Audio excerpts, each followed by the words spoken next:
Good morning students.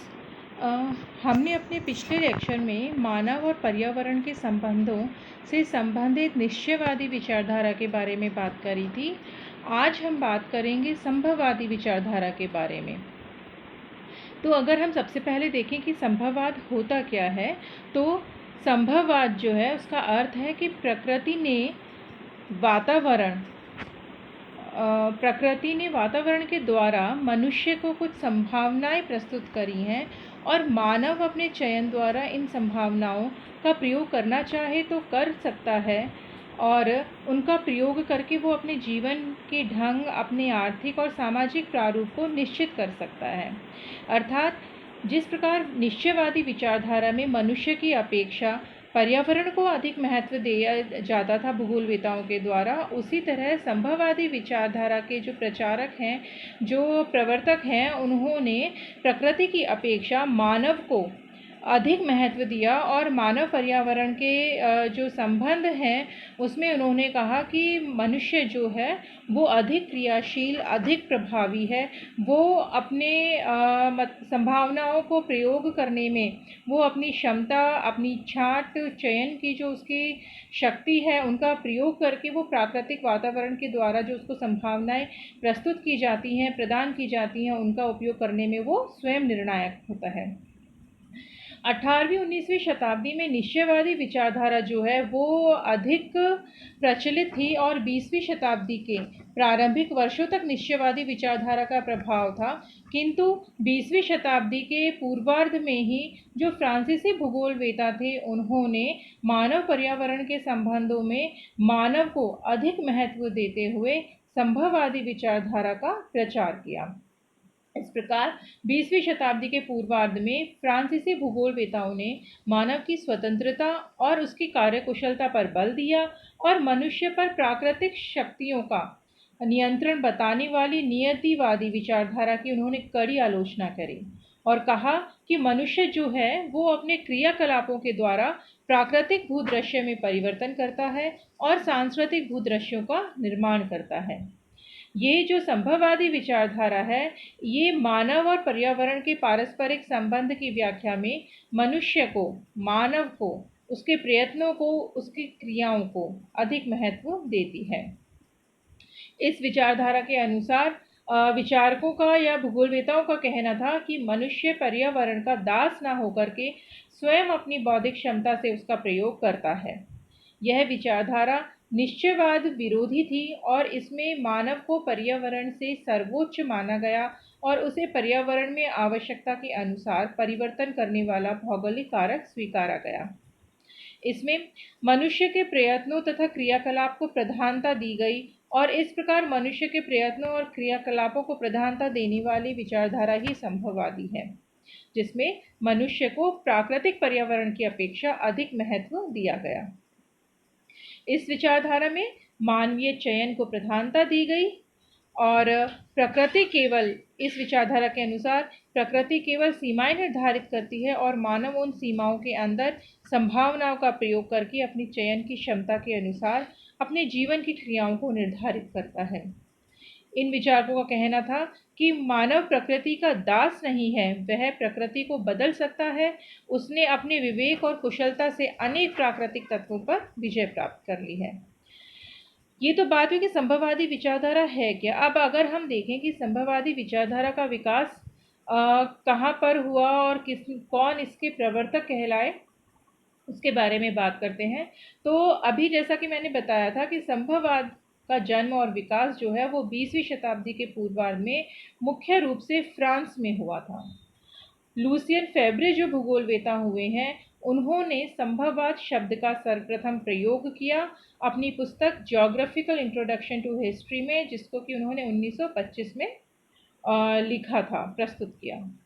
उसके बाद Vidal de la Blache फ्रांसीसी भूगोलवेता हुए हैं, इनको संभववाद का जनक कहा जाता है। इन्होंने अपनी पुस्तक मानव भूगोल के सिद्धांत में मानव पर्यावरण संबंधों में संभववादी उपागम के विकास का मार्ग जो है वो प्रशस्त किया। नियतिवादी भूगोलवेताओं के समान ही संभववादी भूगोलवेताओं ने भी कुछ नारों का, कुछ उक्तियों का प्रयोग किया, जो कि मुख्य रूप से निश्चयवादी विरोधी नारे थे। इसमें इन्होंने कहा कि मानव की प्रकृति पर विजय, मानव द्वारा प्रकृति पर नियंत्रण, मानव को सर्वत्र चयन की सुविधा आदि विभिन्न नारों का इन भूगोलवेताओं ने प्रयोग किया। विभिन्न भूगोलवेताओं के विचारों की अगर हम बात करें तो सबसे पहले हम बात करते हैं लुसियन फेब्रे के विचारों के बारे में। लुसियन फेब्रे के अनुसार मानव का पर्यावरण में वही महत्व है जो कि अन्य तत्वों का होता है, जैसे कि जलवायु, वनस्पति, मृदा आदि। मनुष्य को सर्वत्र विद्यमान संभावनाओं का स्वामी माना है इन्होंने, और इन्होंने कहा कि वह अपनी आवश्यक संभावना का चयन अपने कुशाग्र बुद्धि से करता है। लुसियन फेब्रे ने कहा कि मनुष्य की पर्यावरण के प्रभावों से कभी भी पूर्ण रूप से स्वतंत्र नहीं रह सकता। कहीं कोई अनिवार्यता नहीं होती है, किंतु प्रत्येक जगह संभावनाएं मौजूद रहती है, विद्यमान रहती हैं, और मनुष्य इन संभावनाओं के स्वामी के रूप में इनके प्रयोग करने में वो निर्णायक की भूमिका निभाता है। विडाल डी ला ब्लाश के विचारों के बारे में बात करें तो उन्होंने कहा कि nature is no more than an advisor. उन्होंने कहा प्रकृति जो है वो एक सलाहकार से अधिक कुछ नहीं है। ब्लाश का कहना है कि मनुष्य प्रकृति के परामर्श को मानने के लिए बाध्य भी नहीं है, वह प्रकृति में अपनी आवश्यकताओं की पूर्ति हेतु आवश्यक अनुकूल परिवर्तन करने की क्षमता रखता है। ब्लाश ने मनुष्य को प्राथमिकता देते हुए कहा कि मनुष्य स्वयं समस्या और हल दोनों ही है तथा प्रकृति उसकी उपदेशिका मात्र है। संभावनाओं के चयन में मनुष्य नियंत्रित नहीं है, बल्कि वह स्वतंत्र है और वह भौतिक पर्यावरण को परिवर्तित करके सांस्कृतिक पर्यावरण का सृजन करता है, ऐसा ब्लाश महोदय का कहना है। उन्होंने कहा कि जैसे जैसे मानव के ज्ञान, विचार, सामाजिक कार्यों का विकास होता है, वैसे वैसे प्रकृति के तत्वों को नवीन महत्व प्रदान किया जाता है। इनके बाद आते हैं जीन ब्रून्स। जीन ब्रून्स जो हैं वो विडाल डे ला ब्लाश के ही शिष्य थे और ये फ्रांसीसी भूगोलवेता हुए हैं। इनके अनुसार प्राकृतिक वातावरण द्वारा कुछ सीमाएं निर्धारित की जाती हैं और मनुष्य यद्यपि इन सीमाओं को लांघ तो नहीं सकता, तथापि उसमें परिवर्तन अवश्य कर सकता है। पर्यावरण की सीमाओं को स्वीकार करते हुए और मनुष्य की क्षमता को महत्व देते हुए ब्रून्स ने कहा कि पर्यावरण जो है वो एक सीमा का कार्य करता है और अवरोधक शक्ति माना है उस पर्यावरण को इन्होंने। और इन्होंने कहा कि पर्यावरण जो है वो सीमा निर्धारित करता है, अवरोधक है वो, लेकिन वो नियंत्रणकारी नहीं है। उनके अनुसार मनुष्य एक निष्क्रिय प्राणी नहीं है, बल्कि क्रियाशील प्राणी है जो पर्यावरण को परिवर्तित करने में सतत प्रयत्नशील रहता है। ब्रून्स ने कहा कि मानव को अपने पर्यावरण में रहकर कार्य करना पड़ता है। इसका अर्थ यह कभी भी नहीं है कि वह वातावरण का दास है। फिर हम डिमांजिया की बात करें तो डिमांजिया महोदय ने कहा कि मानव क्रिया को इन्होंने महत्व देते हुए मनुष्य द्वारा पर्यावरण के रूपांतरण के ढंग को बतलाया है। इन्होंने कहा जैसे परिवहन के साधन, पाताल तोड़ कुएं, नदियों के ऊपर बांध और पुल आदि बनाना मानव की क्रियाशीलता का वातावरण के रूपांतरण के परिचायक हैं। इन्होंने कहा कि उर्वर मिट्टी में तब तक अच्छी खेती नहीं हो सकती जब तक कि मनुष्य जो है वो अपनी शक्ति और तकनीकी का प्रयोग नहीं करे। किरचॉफ महोदय जो है उन्होंने तो यह कहा कि मनुष्य ऐसी मशीन नहीं है जिसकी अपनी कोई इच्छा न हो। कार्ल सावर जो हुए हैं उन्होंने कहा कि मानव जो है वो प्राकृतिक भूतल को प्रारंभ से ही परिवर्तित करता रहा है और प्रकृति कुछ सीमाएं अवश्य निर्धारित करती है, परंतु वहाँ भी मानव के लिए संभावनाएं और चयन की सुविधाएं रहती हैं। ईशा बॉमेन जो कि अमेरिकी भूगोलवेता थे, इनकी बात करते हैं तो इन्होंने अपनी बुक द पायनियर फ्रिंज में कहा है कि मनुष्य अपने क्रियाकलापों के चयन के लिए स्वतंत्र है, ना कि प्रकृति के नियंत्रण में। हीगल जो हुए हैं उन्होंने कहा कि मेरे सामने वातावरण निश्चयवाद की बात मत करो। जहाँ पहले यूनानी लोग निवास करते थे वहाँ पर आज तुर्क लोग रहते हैं। यही तथ्य इस मामले को समायोजित कर देता है। सारांश में हम कह सकते हैं कि इन भूगोलवेताओं के विचारों से ये आभास होता है कि मानव निरंतर प्रकृति पर विजय प्राप्त करता रहा है। इसलिए संभववादी भूगोलवेता कहते हैं कि मानव वातावरण का दास नहीं है बल्कि विजेता है और वह जो चाहे वह कर सकता है। मनुष्य में इतनी शक्ति और कौशल विद्यमान है कि वह प्रकृति के नियंत्रण में नहीं रह सकता है, क्योंकि वह प्रकृति को अपनी आवश्यकता के अनुरूप मोड़ लेने या परिवर्तित करने में समर्थ है। मनुष्य के लिए कुछ भी असंभव नहीं है। वह अपनी क्षमता तथा विवेक से सब कुछ संभव करने में समर्थ है। इतना अवश्य है कि मनुष्य प्रकृति से सहयोग प्राप्त करता है और उससे प्रभावित भी हो सकता है, किंतु उसके नियंत्रण में कदापि नहीं है।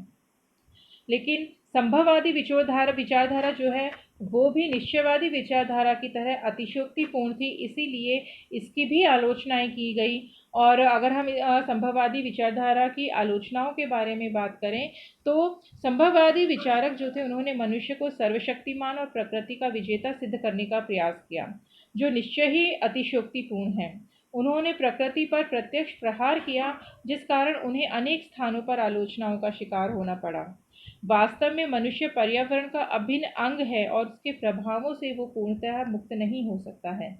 मनुष्य ने विज्ञान और तकनीकी का विकास चाहे कितना ही कर लिया हो, परंतु वह प्रकृति के प्रभावों से एकदम छुटकारा नहीं पा सकता है और उस पर अपना पूर्ण आधिपत्य भी स्थापित नहीं कर सकता है।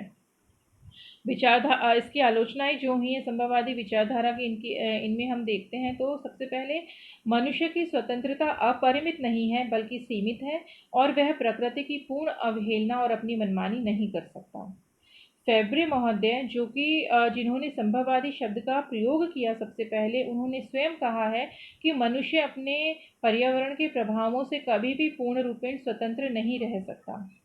जीन ब्रून्स जो कि संभववादी भूगोलवेता थे, उन्होंने ही कहा क्योंकि मानव पृथ्वी पर निवास करता है वह पृथ्वी पर निर्भर करता है। कुमारी सैम्पुल निश्चयवादी भूगोलवेता हुई हैं। इन्होंने कहा कि मनुष्य अपने द्वारा प्रकृति की विजय की डींगे हाँकता फिरता है, जबकि प्रकृति शांत रहकर भी मानव पर निश्चित प्रभाव बनाए रहती है। संभववादी विचारकों द्वारा मानव को प्राकृतिक परिवेश के संदर्भ में स्वेच्छाचारी स्वीकार करने के कारण उनका विरोध किया गया। ग्रिफिथ टेलर जिन्होंने की नव निश्चयवादी विचारधारा दी आगे चल के, उन्होंने कहा कि मानव न तो प्रकृति का दास है और न ही स्वामी। मानव के कार्य करने की क्षमता जो है वो भी सीमित है। इस प्रकार संभववादी विचारधारा की भी विभिन्न भूगोलवेताओं ने आलोचनाएं करी और इसके बाद निश्चयवादी और संभववादी दोनों विचारधाराओं की आलोचनाएं हुई और जो भूगोलवेता थे उन्होंने वापस से मानव और पर्यावरण के संबंधों के बारे में चिंतन किया, मंथन किया और फिर एक नवीन विचारधारा अस्तित्व में आई, नव निश्चयवादी विचारधारा, जिसके बारे में हम अगले लेक्चर में बात करेंगे। आज संभववादी विचारधारा के बारे में हमने बात करी। आई होप आप सबको ये समझ में आई होगी। संभववादी विचारधारा हमारी इसके साथ पूरी होती है और नेक्स्ट लेक्चर में हम नव निश्चयवादी विचारधारा जो कि मानव पर्यावरण के संबंधों से संबंधित अंतिम विचारधारा है के बारे में चर्चा करेंगे। Thank you.